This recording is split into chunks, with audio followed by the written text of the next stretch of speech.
ने कुछ खतरनाक कार्य कर दिया है।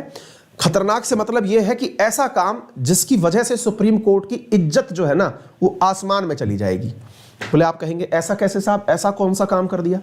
यार देखो ना, भारत में जो पितृसत्तात्मक प्रणाली है, पितृसत्तात्मक प्रणाली है मतलब क्या कि भाई बेटा जो है वो वारिस समझा जाता है अपने पिता का। भाई मान लीजिए कि मैं मेरे पिता की संपत्ति का वारिस हूं। वारिस का मतलब यह हुआ कि भाई भगवान ना करे, खुदा न खास्ता मेरे पिताजी को कुछ हो जाए तो उनकी जो संपत्ति है वो मेरे पास स्वतः ही चलते हुए आ जाएगी, है ना। तो ये जो प्रक्रिया है, वारिस बनने वाली जो प्रक्रिया है, इस पर सुप्रीम कोर्ट ने गजब का मतलब स्टेटमेंट दे दिया है। स्टेटमेंट नहीं, निर्णय दिया 51 पन्नों का, और एक ऐसा स्टेटमेंट दिया है जिसमें बकायदा ये क्लियर कर दिया है कि महिलाएं जो हैं, जो बच्चियां जो हैं, जो बेटियां हैं, आपकी बहनें, आपकी भुआएं, आपकी बड़ी भुआएं, आपकी बेटियां, ये सब पिता की संपत्ति की भागीदार हैं। आज आइए इस सेशन को समझिए और सुनिए। संपत्ति की भागीदार अभी तक जो थी वो तो ठीक है, ये नियम मतलब अल्टीमेट लेवल पर ले जाकर के सुप्रीम कोर्ट ने बयान दिया है। बयान नहीं, निर्णय सुनाया है 51 पन्ने का भाई। और उसमें तो जो खतरनाक और मजाक नहीं है, सुप्रीम कोर्ट ने बकायदा बैठ करके भारतीय पौराणिक इतिहास की किताबें निकलवा के पढ़ी हैं, याज्ञवल्क्य स्मृति पढ़ी है, मनु स्मृति पढ़ी है ना। मतलब ऐसे ऐसे काम चीज निकाल करके पढ़े कि भाई हिंदू सभ्यता चली कैसे आ रही है। भाई इनको लगता है कि बेटे के पास संपत्ति जानी चाहिए, तो क्या है प्रावधान। बहुत ही जबरदस्त न्यूज है। आज के सेशन को आपको बहुत ध्यान से पढ़ना चाहिए। बहुत ही इसीलिए मैं खुद भी जो है ना एक एक लाइन को आपके सामने स्पष्ट करता हुआ, ताकि कोई भी शब्द में ऊंच नीच ना हो, इसलिए आपको डिक्टेट कराते हुए पढ़ाऊंगा इस सेशन को। क्यों? क्योंकि हिंदू सक्सेशन एक्ट HSA पर सुप्रीम कोर्ट ने एक सख्त निर्णय सुनाया है, और उस निर्णय के बाद में आप अब यह समझ लीजिए कि बेटियां जो है ना वो पिता की संपत्ति की अधिकारी बन गई हैं। अब क्या है इसका मतलब, सारी बातें आज के सेशन में क्लियर करेंगे, एक एक प्रश्न और उसके जवाब, ठीक है। तो सहपरिवार देखिए, इस पूरे की पूरे विषय को समझने का प्रयास करिए। देखिए साहब, भारत में जो हिंदू परिवार हैं, उन हिंदू परिवारों के उत्तराधिकारी, उत्तराधिकारी बोले तो उत्तराधिकारी का मतलब पिता की संपत्ति के वारिस, इन वारिसों के लिए एक कानून बनाया हुआ है।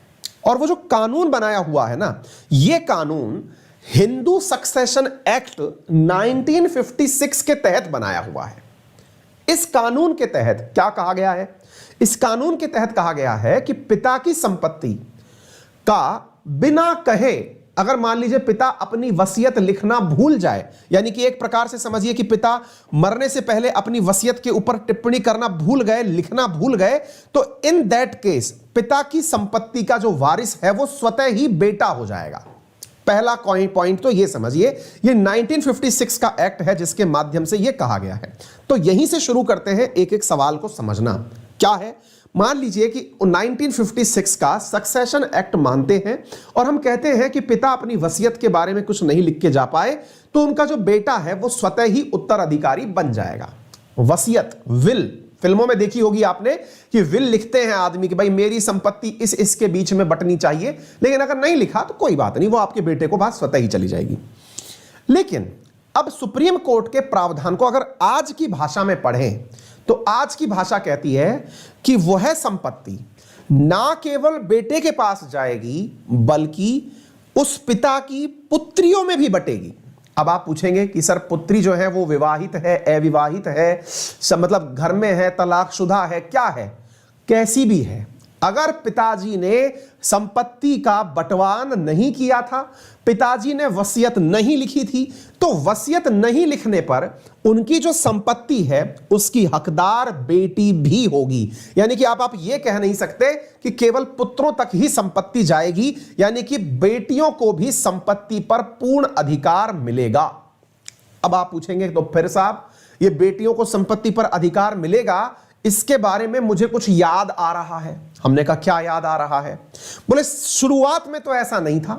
हमने कहा बिल्कुल सही कह रहे हो, 1956 में जब कानून बना था तब तक ऐसा नहीं था, तो फिर कब हुआ ऐसा? ऐसा कब हुआ? तो आंसर है मेरे प्यारे साथियों, 1956 के बाद इसमें संशोधन हुए 2 बार। 2005 में संशोधन हुआ और 2020 के अंदर इसके अंदर कुछ नोटिफिकेशन डाले गए। आज की जो स्थिति है उस स्थिति के अंदर क्या परिवर्तन हुए हैं आज आप उसको आगे पढ़ने वाले हैं। देखिए, सुप्रीम कोर्ट ने हाल ही के अंदर एक तारीख को हटा दिया है। एक तारीख कौन सी हटा दी? 9 सितंबर 2005 को साइड में हटा दिया है, हिंदू सक्सेशन एक्ट को अमेंड करते हुए। अब आप पूछेंगे कि ऐसा क्या था? यहां पर कहा गया है कि एक पुत्री जो है वो इक्वल शेयर रखेगी पिताजी की संपत्ति में अगर वो पैदा हो चुकी है और उसके फादर ने हिंदू सक्सेशन एक्ट के अंदर संशोधन के माध्यम से यह संपत्ति उसको देने का निर्णय कर लिया है। अब आप पूछेंगे कि सर थोड़ा सा इसको डिटेल में समझाइए, क्योंकि बहुत ज्यादा इसके अंदर 9 सितंबर को लेकर के दिमाग में बवाल आ रहा है। चलिए तो आपके बवाल को क्रिएट करते हैं, ठीक है ना। मान लीजिए साथियों, हिंदू विवाह अधिनियम 1956 के हिंदू उत्तराधिकार अधिनियम 1956 के तहत पिता ने अपनी संपत्ति को बच्चों में बांटने का निर्णय नहीं किया था, तो उनके मरने पर उनकी संपत्ति आज से पहले, मतलब 1956 की बात बता रहा हूं, 1956 से लेकर 2005 के बीच में, 1956 से लेकर के 2005 के बीच में होता क्या था कि जो पिता है उसकी संपत्ति बेटों के बीच में ही बंटती थी, ठीक है। अब आपके दिमाग में एक सवाल आएगा कि सर अगर मान लीजिए बेटे नहीं है, भाई मान लीजिए कि कोई पिता ऐसा है जिसके बेटा ही नहीं है, तो फिर इस समय पर संपत्ति जाती कहां थी? हमने कहा 2005 क्यों कह रहे हो आप? 2005 इसलिए कह रहे हैं क्योंकि हिंदू उत्तराधिकार अधिनियम 1956 के अंदर संशोधन जो है वो 2005 में किया गया था। 2005 में कब किया गया था? सितंबर 9 2005 में किया गया था। तो संशोधन क्या था वो मैं आपको बाद में बताऊंगा, लेकिन उससे पहले की जो स्थिति थी पहले वो समझ लीजिए। पहले तक क्या था कि अगर आपके पास में बेटा है तो बेटा आपकी संपत्ति का वारिस हो जाएगा। अब आपने पूछा सर मेरे बेटा नहीं है तो मैं क्या करूं? तो आपके पास बेटा नहीं है तो आपके जो चचेरे भाई बहन हैं, मतलब पिताजी के जो भाई हैं, छोटे भाई जो हैं, उनके पास और उनके बच्चों के पास संपत्ति बंट जाएगी। कहने का अर्थ यह हुआ कि आपकी बेटी के पास आपकी संपत्ति नहीं जाएगी, केवल संपत्ति किसके पास जाएगी? 2005 तक प्रावधान क्या होता था कि आपके पास अगर बेटा नहीं है तो आपके छोटे भाई के पास, या फिर अगर आपके छोटा भाई भी नहीं है तो फिर आपके घर में पिता के पक्ष में जो परिवारजन हैं उनके सदस्यों के बीच में वो बंट जाएगी। एक प्रकार से समझिए पिता का जो व्यवस्था है वो पिता के ही घर वाले लोगों के अंदर संपत्ति का बंटवान होगा। ऐसा 2005 तक हुआ करता था। ठीक बात है सर। फिर क्या हुआ सर? 9 सितंबर 2005 को ऐसा क्या हुआ जो काफी ज्यादा ऐतिहासिक माना गया? 2005 में, सितंबर 9 2005 में हिंदू उत्तराधिकार अधिनियम HSA 1956 में संशोधन हुआ था।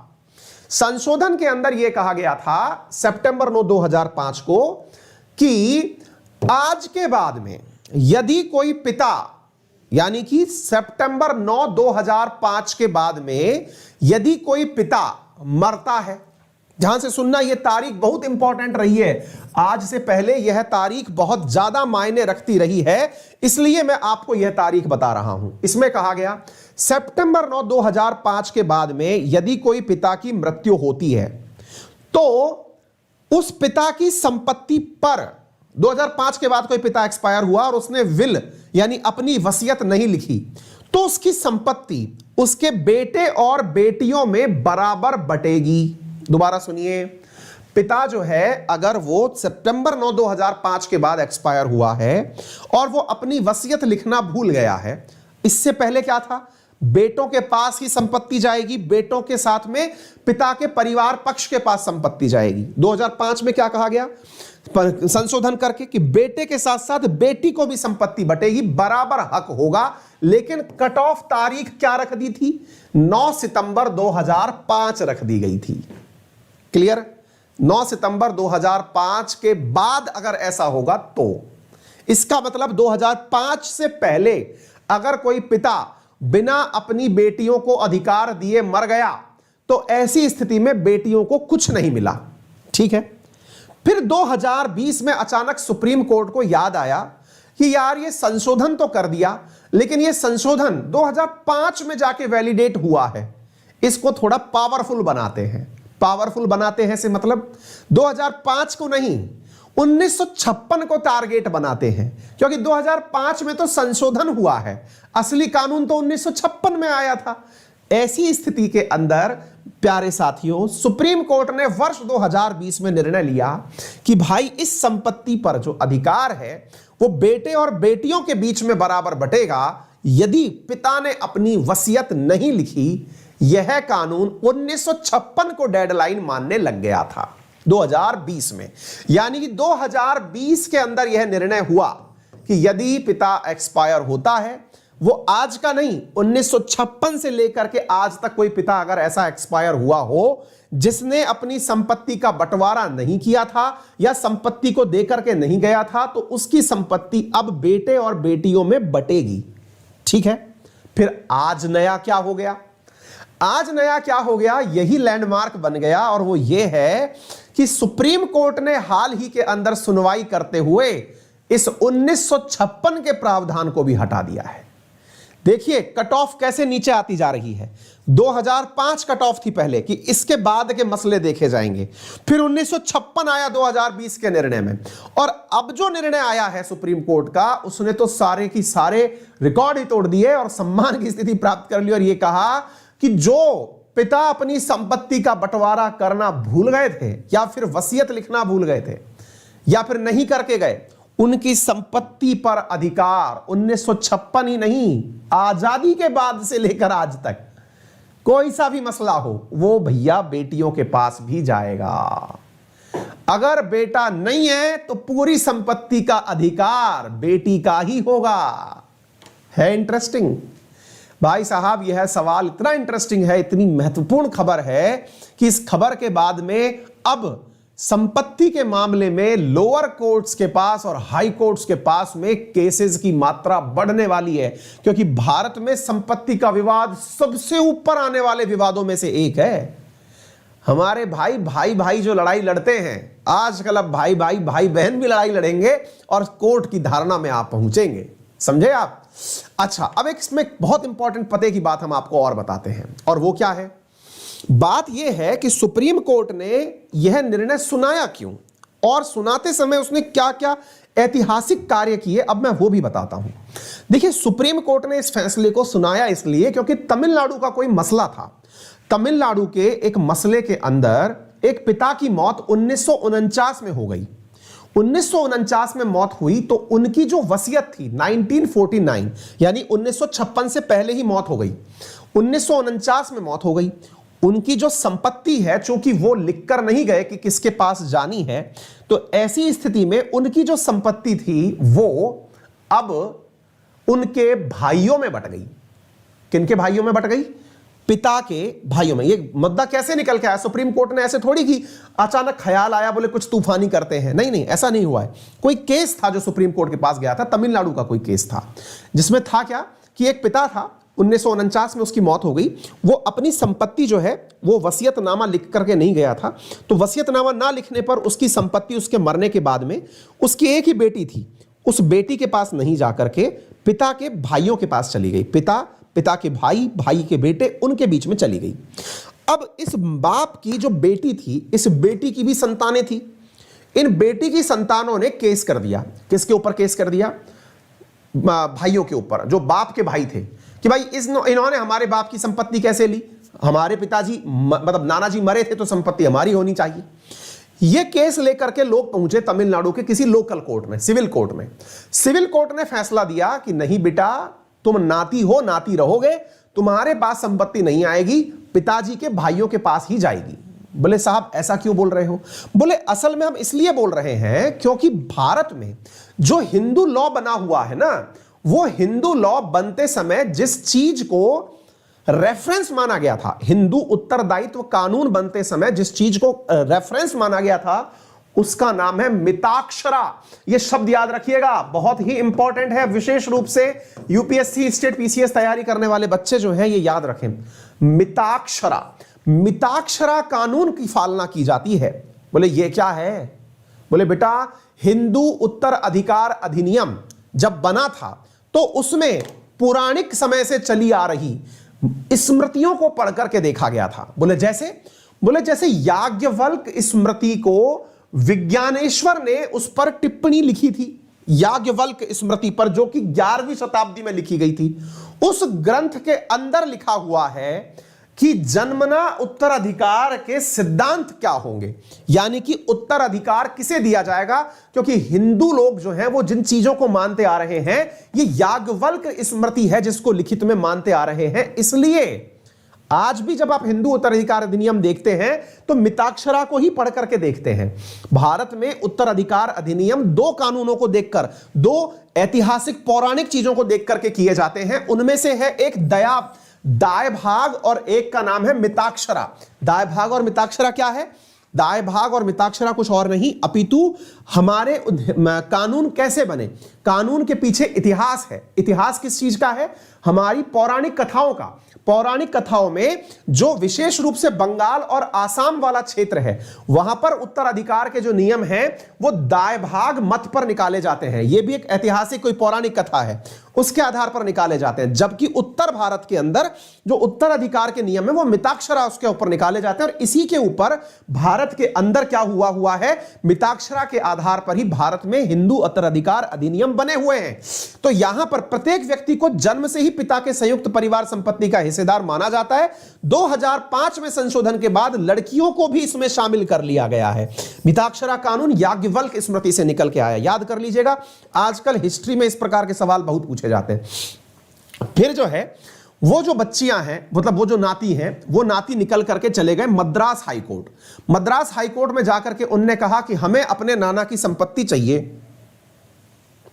मद्रास हाईकोर्ट ने मना कर दिया, घर जाओ, कुछ नहीं मिलेगा, क्योंकि मिताक्षरा कानून में कहा गया है कि पिताजी जो है, यह मिताक्षरा कानून रेफरेंस है, असल में कहा किसमें गया है, हिंदू उत्तराधिकार अधिनियम में कहा गया है कि पिता की संपत्ति जो है वो भाइयों में बंटती है। अच्छा साहब, फिर वो माने नहीं साहब, ये दोनों उठकर के, जो नाती हैं, ये उठकर के सुप्रीम कोर्ट चले आए। और सुप्रीम कोर्ट चले आए तो इन्होंने सुप्रीम कोर्ट के सामने अब्दुल नजीर और कृष्ण मुरारी नाम की जो सुप्रीम कोर्ट की बेंच बैठी, वहां पर अपनी बातें रखी और कहा कि बोले सर, बात ऐसी है कि हमको अपने नाना की संपत्ति नहीं मिली, तो हम क्या करें? बोले लड़ो केस। तो सुप्रीम कोर्ट ने इसकी सुनवाई करी साथियों, 51 पेज का निर्णय दिया और पूरे पंडित वंडित सब बुला लिए। बोले तुम सब चले आओ, सबके पास जो भी चीजें हैं वो ले आओ, जिसके आधार पर कानून बनाए सब ले आओ, अब हम निर्णय करेंगे। और जनाब जो निर्णय है वो आपके सामने है। सुप्रीम कोर्ट ने निर्णय में कहा कि उस संपत्ति पर बेटी का अधिकार है। क्या आपको मेरी बात समझ में आ रही है? सुप्रीम कोर्ट ने पलट दिया फैसला हाईकोर्ट का, मद्रास हाईकोर्ट का। और आधार किस बात पर दिया? आधार इस बात पर दिया कि पुराणिक स्मृतियों में भी यह बात सिद्ध होती है कि बेटियों का पिता की संपत्ति पर अधिकार होता है। ठीक है, तो अभी तक तो किस आड़ में चले आ रहे थे कि 1956 के बाद के मसले ही सुप्रीम कोर्ट पर ही वहां जा सकते हैं मामले में।